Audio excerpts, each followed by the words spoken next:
Okay, take two. So this one's probably going to be pretty short. The only thing that really sort of, I mean, I guess I could just do a video of unrelated stuff. So I randomly thought about that movie, This Is the End. It came out like 10 years ago, but it's like, I don't know, all of the, who's that guy that did all those movies, the Knocked Up movie and the, um, Paul Rudd is in all the movies. Judd Apatow. So it's like he didn't direct it, but it's like the Judd Apatow gang in it. Jonah Hill's in it. A couple other people are in it, and James Franco, I think, is in it. Anyways, that movie is supposed to be like, I don't know if you've seen it. I remember when it first came out, I was like, I think I'm gonna just not check that out. It seems really like, um, not irreverent. That's not the super harsh word. It's irreverent, but that's like, people think that's cute when you're irreverent. This was like, I don't know, blasphemous, I guess. It seemed kind of blasphemous. It seemed like it was just mocking Christianity, and I wasn't interested in it. Well, I think we either like rented it, or I was at someone's house or something, and I ended up watching it. And remember, I was talking about how like evil will talk about things that, it's so evil to the point where, they're trying to insult you, and it ends up being a compliment. Like, this is what I mean, because that movie is there to mock. It's supposed to be mocking like eschatology and the end times and all of that stuff and the end of the world. And it's so mocktastic that it's like pretty sound in terms of like, what we believe. Like, it's actually a really good interpretation. Like, I don't know. I don't remember. I didn't like rewatch it in order to leave this video or anything, but I just remember like, there's a part where somebody was like, they're about to get raptured or whatever, and they started to go up, and they were like, oh yeah, I'm going up. And then he was like, he was like making fun of everybody that like was all still on the ground. He was like, you guys are on the ground, you losers, you whatever he was saying. And then he like slowly started to come back down, and he was like, oh no. And everybody's like, oh yeah, you can't be mean spirited like that. You can't do that. And I was like, why is that funny? That's completely true. Like, that's completely how it is. Like, you can't have a funky attitude and think you're gonna get raptured. Like, I was like, yeah. Like, at the time it was pretty insightful, because I mean, no one was taking the time to even like hash any of this stuff out, even if you believed it. Like, no one was really taking the time to sort of visually interpret it and put it all together in a narrative form. So they like just did it, and it's like one of the only ones that exist, and it's pretty good. Like, so they're totally trying to like make fun of us and like make it seem like put it in real terms and real context, and that's exactly what it did. And they think it's funny for some reason, or they think it's they think it's biting satire or something. Like, there's another instance of that is, when I was in grad school, there was this, it's kind of a strange thing anyway. I don't know. Grad school is strange in the humanities, but one of my teachers like assigned us this illustrated book of Genesis. And it was illustrated by this guy who is like, I don't know if he was like a raging atheist or something, but he's a cartoonist, and he does like specifically like lewd cartoons. And he just decided to illustrate Genesis, like to mock Genesis. Like it was supposed to be like a send up of the Bible. And but he didn't change a word of it or anything. And people were like kind of criticizing him for that. They were like, why did you do that? Why didn't you like do a send up of it? And he was like, I guess he's quoted as saying like, oh, it was so ridiculous on its own. Like I didn't need to do anything to it. So you basically have this like illustrated, like super, like, I mean, he did do some research. There's like some things in the illustrations that sort of give a visual where you wouldn't have had one before. And it actually helps a lot. Like, it's great. Like, it's just great. And because, like, he was this cartoonist who did lewd drawings, like, he's got, like, naked Adam and Eve, and people are naked and people are doing it, which they are in Genesis. So he just made a super, super accurate illustrated thing of Genesis. Like, it's great. I don't know. Like, they are trying to like mock it, and they end up just doing things for God. Like, that's just total freelance work that they did for God. So it's very funny, and that happens a lot, actually. You know, all of their people are mocking and whatever, but we're like, hallelujah, this is great, you know, because we don't have the resources to do this stuff. No one's going to give us money to make a movie. So it's just funny how that works out. And then, oh, am I almost done? I've got like 3 more things on here, one of which I already did. So I did that. Oh no, I got one more thing. Okay, so I'll leave that for a different video. So I was just noticing this trend with people and a lot of these people, a lot of it is just, I'm getting it from people's testimony. So they were once unbelievers and now are believers, but I've just heard it a lot over the last couple of days, and I'm pretty sure it's just from testimonies, because I don't just sit and just watch people mocking the Lord and blasphemers, so it's got to be from that.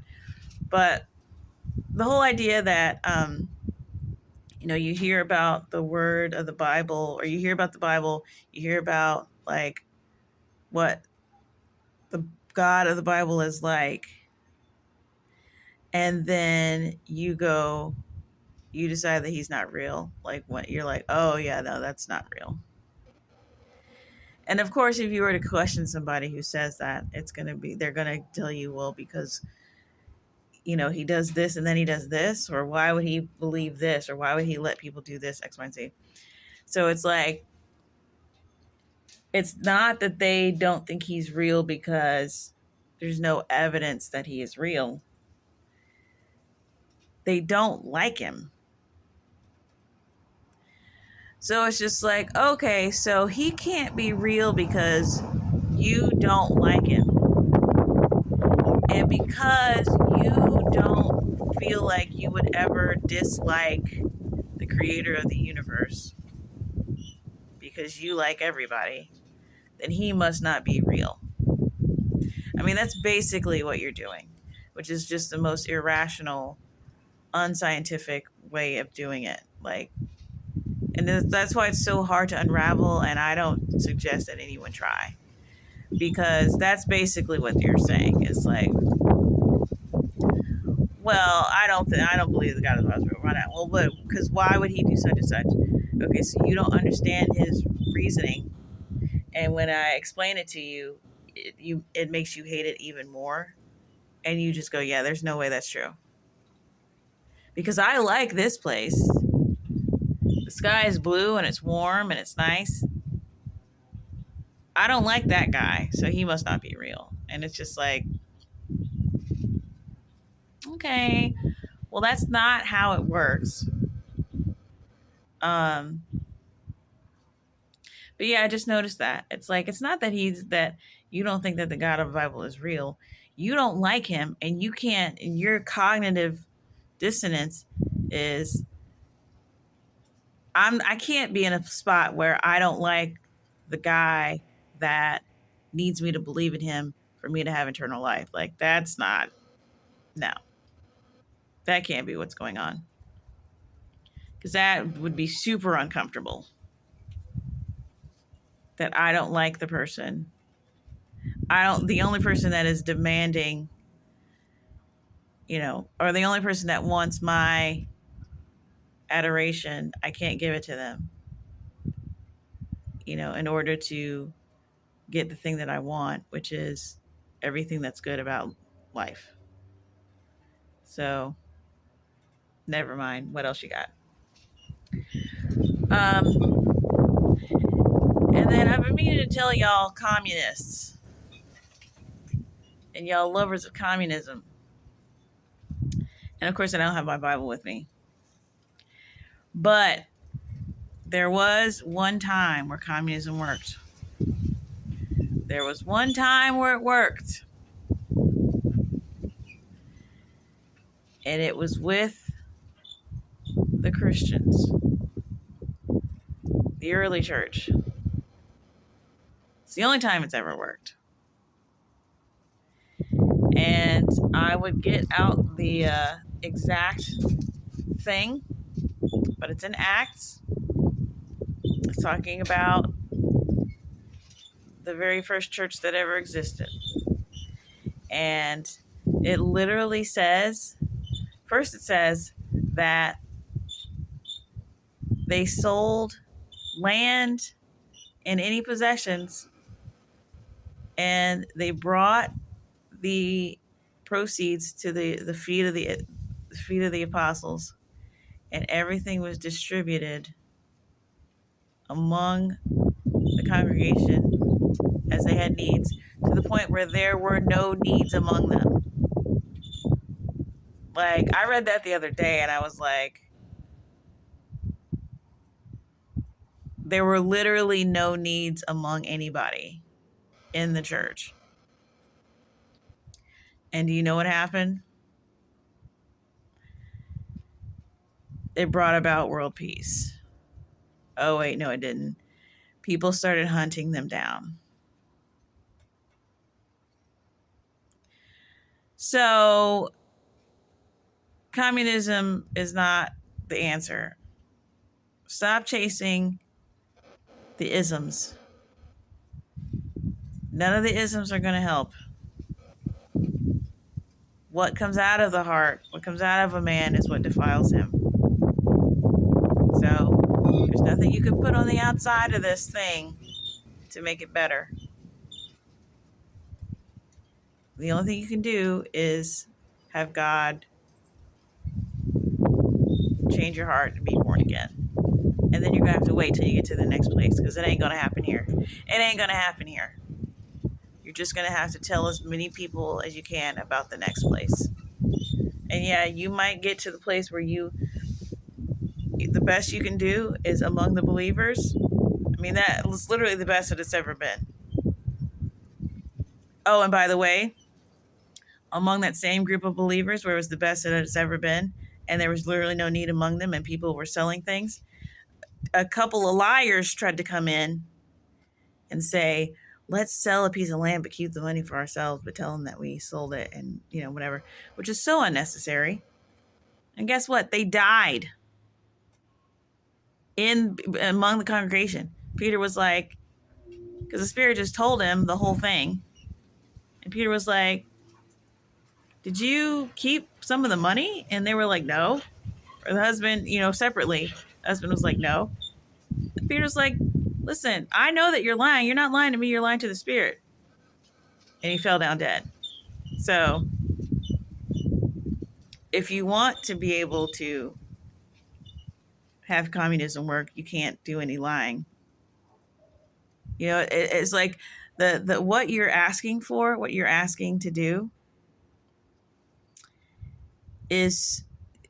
requires such a purity of intention and heart, and literally the presence of God just permeating your entire whatever. It can be done. It has been done.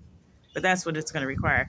You thinking like leader so-and-so is going to come in and usher in this communism, it's going to be skulls every time. And they think it's hilarious. They think it's hilarious that you still haven't figured out by now, after there's been like 12 instances of this happening, that there's no way to do it. What you're asking for is such a high um, thing, and you're just like, well, you're just rattling it off. Let's just have everybody, let's just share among the people. And the devil just goes, yeah, yes. I don't know who we can have put in charge of it. And he's just sending you off on another Bugs Bunny cartoon adventure. He's not going to tell you that is completely not doable, and he's not going to tell you that you don't have the character to freaking bring your library books back. How are you going to do communism? You're going to commune? You don't even know your neighbor's name? He's not going to tell you that. He's going to be like, yes, let's put it all in the bank of Stalin, Stalin's bank, completely unrelated, not to the guy. It's just named that. You know what I'm saying? Like, it's just so stupid. Okay. All right, well, so I'm going to shoehorn this last thing in really, I've been all over the map with this one. So I saw a really good video the other day, and I just wanted to basically relay this to you. Because I was talking about Moses and the story of Moses, in the wilderness, and he was not able to enter the promised land because he disobeyed God. And this particular instance where he disobeyed God, and it seemed to be the only instance that it might have happened, was one of the miracles that he did. We know about the parting of the Red Sea, and we know about all of the different plagues on Egypt. And he did many of those types of things in the wilderness, because obviously it was the wilderness. It was not, civilization. So a lot of miraculous things needed to be done in order to take care of all of those people in the desert. And so one of the things was people got thirsty and they freaked out, and they're like, we're going to die. And so he had to provide water, and God told him to strike the rock, and water flowed out from this giant rock, and everybody was able to drink. Well, that happened a second time, and the second time, God told him, I believe he told him to speak to the rock, but he didn't speak to the rock. He struck the rock a second time, and because he struck the rock a second time, God told him that he would not be allowed to enter the promised land when they got there. And I don't know about you, but I've gone through periods in my life where I just kind of thought in my mind, like, yo, that's kind of harsh. Like, that sucks for him to be the one that can't go in. Like, he literally can't go into the promised land. And, but I never was like holding against God, but it just was really just, sometimes it was just like, man, that sucks. I'm sure he's fine now, but it just, you put yourself in that moment and you're like, dude, if you would have just pulled it back, and then you go, well, the mantle that he had, it was a lot of responsibility. You can't be, freestyling it. You got to do exactly what God said. And it's not even like he was lazy. I mean, he was just kind of like, I think it was, he was just as frustrated with the children of Israel as God was at that point, and he just kind of overdid it. But because of that, he was not allowed to enter. And, it doesn't say much about his feelings about that, but you get the sense that was really, he hated that. And I think he got, like, when he died looking like he could see the promised land from the mountaintop. That's, if you get a Martin Luther King reference from that, that's what that's from. It's from the Bible, not Martin Luther King, but he wasn't able to enter it. And so, but I heard a really great thing about it the other day, which I knew, but it just like really reminded me, because it was just talking about how, everything that Moses did, or a lot of the stuff that's in the Old Testament is meant to foreshadow Jesus. And so, um, that whole John 3:16, for God to love the world, that whole scripture is based on a parallel that Jesus was making about the serpent of all things being lifted up in the desert, because there was another miracle that he did where he lifted up a snake. It was like a bronze snake, I believe, on a stick, and everyone looked at the snake and they were healed, which I think is also where we get our medical symbol. It's like a snake on a whatever. Anyway, so Jesus draws a lot of parallels about himself in things that have happened in the Old Testament. I mean, that's how he, and you're supposed to see him in all of it, the Passover and all of these different events. And,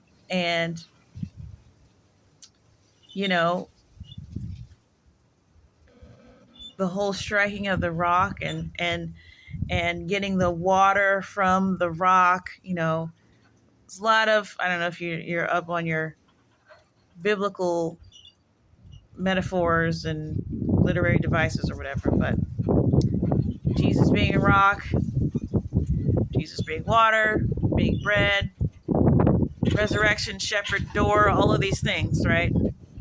So, God meant for everything that he told Moses to do to be a deliberate callback to the Son of God. So when he struck the rock a second time, it was like, it wasn't just, you disobeyed me. It was like, listen, I'm doing a thing here. You struck the rock once and water flowed out.